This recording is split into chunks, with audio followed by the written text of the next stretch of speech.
حضرت حلیمہ کی قسمت، محمد صلی اللہ علیہ وآلہ وسلم کی برکات۔ حضرت حلیمہ سعدیہ فرماتی ہیں، حضور صلی اللہ علیہ وآلہ وسلم کے نورانی چہرے کو جو بھی دیکھتا وہ آپ صلی اللہ علیہ وآلہ وسلم کا دیوانہ ہو جاتا۔ جیسے لوگوں نے حضور صلی اللہ علیہ وآلہ وسلم کی برکات کا مشاہدہ کیا، ان کی دیوانگی اور آپ صلی اللہ علیہ وآلہ وسلم سے چاہت بڑھتی گئی۔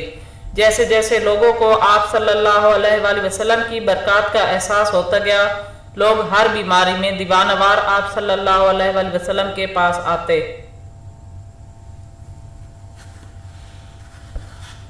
جب بھی کسی کو کوئی جسمانی تکلیف ہوتی، وہ حضور صلی اللہ علیہ وآلہ وسلم کے پاس آتا، آپ صلی اللہ علیہ وآلہ وسلم کے ہاتھ مبارک کو اپنی تکلیف والی جگہ پر رکھتا، وہ فوری طور پر صحت یاب ہو جاتا۔ انسان تو انسان، اگر کوئی جانور، اونٹ یا بکری بھی بیمار ہو جاتی تو اس پر آپ صلی اللہ علیہ وآلہ وسلم اپنا ہاتھ پھیرتے تو وہ جانور بھی تندرست ہو جاتے۔ حضور صلی اللہ علیہ وآلہ وسلم کے آنے سے پہلے وادی حوازن قحط سالی کا شکار تھی۔ شدید قحط نے وادی کو بنجر بنا دیا تھا، زمینیں اور کھیت ہولناک منظر پیش کر رہے تھے۔ طویل قحط اور خشک سالی کی وجہ سے اور پانی اور چارے کی کمی کی وجہ سے جانور بہت زیادہ لاغر اور کمزور ہو گئے تھے۔ لیکن جیسے ہی حضور صلی اللہ علیہ وآلہ وسلم کے قدم مبارک اس بنجر زمین پر پڑے تو زمینیں سرسبز و شاداب ہو گئیں۔ جانور، بکریاں اور اونٹ شام کو جب گھر لوٹتے تو ان کے پیٹ چارے سے بھرے ہوئے ہوتے۔ حضرت حلیمہ سعدیہ فرماتی ہیں، ایک رات آخری پہر جب میری آنکھ کھلی تو کیا دیکھتی ہوں کہ ایک نور نے آپ صلی اللہ علیہ وآلہ وسلم کو چاروں طرف سے گھیر رکھا ہے۔ ایک سبز پوش شخص آپ صلی اللہ علیہ وآلہ وسلم کے سرہانے کھڑا تھا۔ حضرت حلیمہ سعدیہ نے آرام سے اپنے خاوند کو جگایا تو اس نے خاموش رہنے کا اشارہ کیا۔ جب یہ کیفیت جاتی رہی تو اس کا خاوند بولا، اے حلیمہ، اس کا ذکر کسی سے نہ کرنا۔ مجھے معلوم ہوا ہے کہ یہ وہ ذات گرامی ہے جس کی پیدائش پر یہودی پریشان ہیں اور ان کی نیندیں حرام ہو گئی ہیں۔ حضرت حلیمہ سعدیہ بیان فرماتی ہیں، حضور صلی اللہ علیہ وآلہ وسلم کو بنی سعد میں آئے چند روز ہی گزرے تھے کہ ایک دن آبادی سے چند یہودیوں کا گزر ہوا تو میں نے حضور صلی اللہ علیہ وآلہ وسلم کی برکات سے انہیں آگاہ کیا۔ تو ایک یہودی بولا، اس بچے کو قتل کر ڈالو۔ تو دوسرا بولا، کیا اس بچے کا باپ زندہ ہے؟ تو میں نے ڈر کر اپنے شوہر کی طرف اشارہ کیا کہ یہ اس بچے کے باپ ہیں اور میں اس کی ماں ہوں۔ تو یہودیوں نے کہا، اگر یہ بچہ یتیم ہوتا تو ہمارے ہاتھوں سے بچ نہیں سکتا تھا، کیونکہ ہماری کتابوں میں نبوت کی نشانیوں میں باپ کا سایہ سر سے اٹھ جانا بھی ہے۔ حضرت حلیمہ آپ صلی اللہ علیہ وآلہ وسلم کی برکات کے حوالے سے بیان فرماتی ہیں، جب حضور صلی اللہ علیہ وآلہ وسلم میرے گھر میں رونق افروز ہوئے تھے، مجھے راتوں کو چراغ جلانے کی ضرورت پیش نہیں آتی تھی، کیونکہ حضور صلی اللہ علیہ وآلہ وسلم کے نور سے سارا گھر روشن رہتا تھا۔ جب تک آپ صلی اللہ علیہ وآلہ وسلم ہمارے گھر پر رہے، آپ صلی اللہ علیہ وآلہ وسلم کا چہرہ مبارک کے نور سے میرا گھر ہمیشہ روشن رہتا تھا۔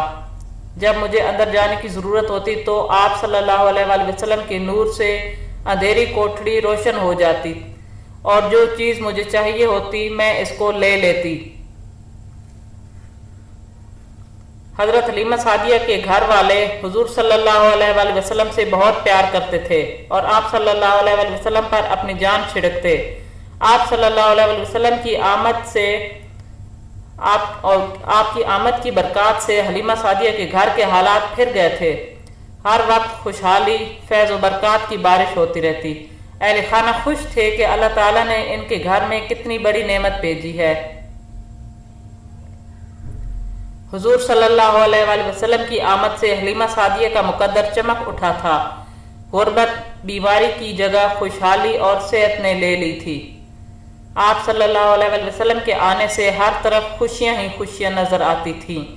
اہل خانہ اللہ کی اس نعمت پر بہت شکر گزار تھے۔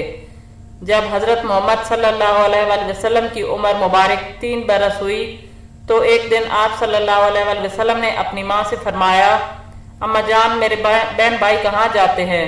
تو رضائی ماں نے کہا، آپ صلی اللہ علیہ وسلم کے بہن بھائی بکریاں چرانے جاتے ہیں۔ اور رات کو واپس آ جاتے ہیں۔ تو آپ صلی اللہ علیہ وآلہ وسلم نے فرمایا میں بھی اپنے بہن بھائیوں کے ساتھ بکریاں چرانے جایا کروں گا۔ ماں نے آپ صلی اللہ علیہ وآلہ وسلم کو بہت پیار سے سمجھایا اور روکا بھی، لیکن حضور صلی اللہ علیہ وآلہ وسلم نے جانے کا اصرار کیا تو آخر ماں نے جانے کی اجازت دے دی۔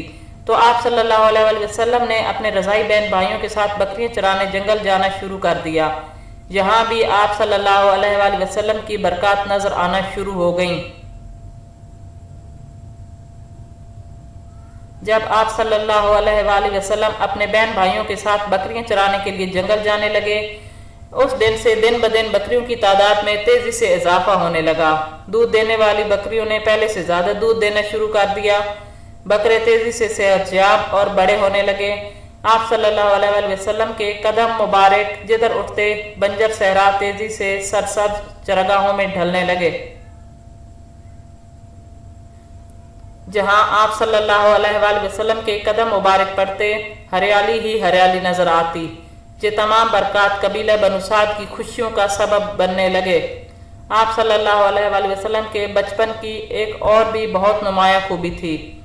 جنہوں نے آپ صلی اللہ علیہ وآلہ وسلم کا بچپن دیکھا وہ اس بات کا اقرار کرتے ہیں کہ بچپن میں بھی آپ کبھی جھوٹ نہیں بولتے تھے، کسی کے ساتھ غلط بات یا مذاق نہیں کیا، صابر اتنے کہ کبھی کسی سے مانگ کر نہ کھایا۔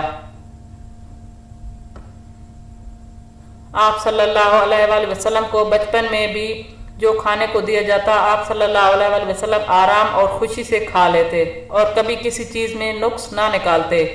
اسی طرح جب ننھے حضور صلی اللہ علیہ وآلہ وسلم 3 سال کے ہوئے تو ایک دن اماں حلیمہ سعدیہ ننھے سردار کو ایک کاہن کے پاس لے گئیں۔ کاہن کی نظر جیسے ہی آپ صلی اللہ علیہ وآلہ وسلم کے چہرے پر انور پر پڑی تو اس نے فوراً چھلانگ لگائی اور آپ صلی اللہ علیہ وآلہ وسلم کو اٹھا لیا اور کہنے لگا لوگو سنو ادھر آؤ، اس بچے کو قتل کر دو۔ اگر یہ بچہ جوان ہو گیا تو تمہیں تمہارے دین سے ہٹا دے گا اور ایک خدا کی وحدانیت کی طرف بلائے گا۔ حضرت حلیمہ سعدیہ فرماتی ہیں جب میں نے اس ظالم کاہن کا شور سنا تو فوری طور پر اس کے ہاتھوں سے آپ صلی اللہ علیہ وآلہ وسلم کو چھین لیا۔ آپ صلی اللہ علیہ وآلہ وسلم کو سینے سے لگا کر فوری اپنے گھر کی طرف دوڑی۔ دوڑتے دوڑتے یہ کہا کہ تم تو دیوانے اور پاگل ہو گئے ہو، اگر مجھے پتہ ہوتا تم یہ کہو گے تو میں کبھی یہاں نہ آتی۔ ہم تو محمد صلی اللہ علیہ وآلہ وسلم کو زندہ دیکھنے چاہتے ہیں اور وہ زندہ رہیں گے۔